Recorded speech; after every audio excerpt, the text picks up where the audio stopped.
அனைவருக்கும் வணக்கம். எல்லாரும் எப்படி இருக்கீங்க? நல்லா இருக்கீங்களா? இன்றைக்கி வந்து துணி கடைக்கு வந்திருக்கோம். இதுக்குன்னு பார்த்தீங்கன்னா எங்கள் அக்கா கொஞ்சம் ட்ரெஸ் எடுக்கணும்னு சொன்னாங்க. அவங்களுக்கு துணையாக தான் நான் இன்றைக்கி வந்தேன்.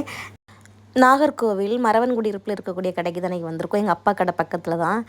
சரி நம்மளும் சரி சும்மா இன்றைக்கி நம்மளும் ஏதாவது பார்க்கலாம் அப்படிங்கிறதுக்காக 2 3 சுடிதார் எடுத்து பார்த்தேன்.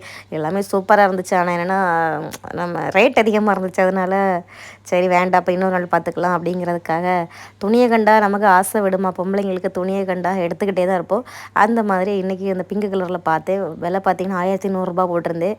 அதை போட்டிருக்க 1100. அதை அப்படியே வச்சுட்டு வந்துட்டேன். சரி துணியெல்லாம் எடுத்துகிட்டு கீழே இறங்கி வரும்போது பொம்மை ஹேர்லாம் சூப்பராக இருந்துச்சு. பொம்மையை பார்த்தாலே பொதுவாக எனக்கு ரொம்ப பிடிக்கும். அதனால் அந்த பொம்மை கூட சரி ஒரு ஃபோட்டோ எடுத்துக்கலாம் அப்படின்னு சொல்லிட்டு பொம்மை கூட ஃபோட்டோ எடுத்துகிட்டு துணியெல்லாம் எடுத்துகிட்டு அங்கே அந்த கிளம்பியாச்சு. கிளம்பி அப்பா கடைக்கு வந்தால் எங்கள் அப்பா வந்து ரொம்ப பிஸியாக இருந்தார். நல்லா வியாபாரமாக ஆட்கள்லாம் நின்றுச்சு. சர்பத்து போட்டு கேட்டோம், 2 சர்பத்து போட்டு கேட்டோம். அது நீங்கள் வேணால் போட்டு குடிங்க, எனக்கு வேலையாக இருக்குன்னு சொன்னாங்க. எங்கள் அம்மா இருந்தால் போட்டு தந்துருப்பாங்க. எங்கள் அம்மாவும் இல்லையா, எங்கள் அம்மா இனி மதியம் தான் வருவாங்க. சரி அப்போ என்ன செய்ய, நம்மளே போட்டு குடிப்போம்னு சொல்லி நானும் அக்காவும் சேர்ந்து ஒரு சர்பத்து போட்டு குடிச்சிட்டு சரி ஆட்கள் நிறைய நிற்க இந்த இடத்துல இருக்க வேண்டாம்னு சொல்லிட்டு நாங்கள் கிளம்பிட்டோம்.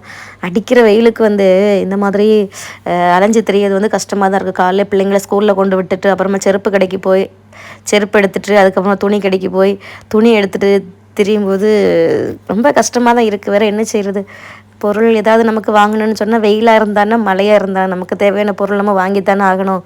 அப்படிங்கிறதுக்காக நல்லா எல்லா இடமும் போயிட்டு அப்படியே வீட்டுக்கு கிளம்பியாச்சு. டாட்டா, பாய் பாய்.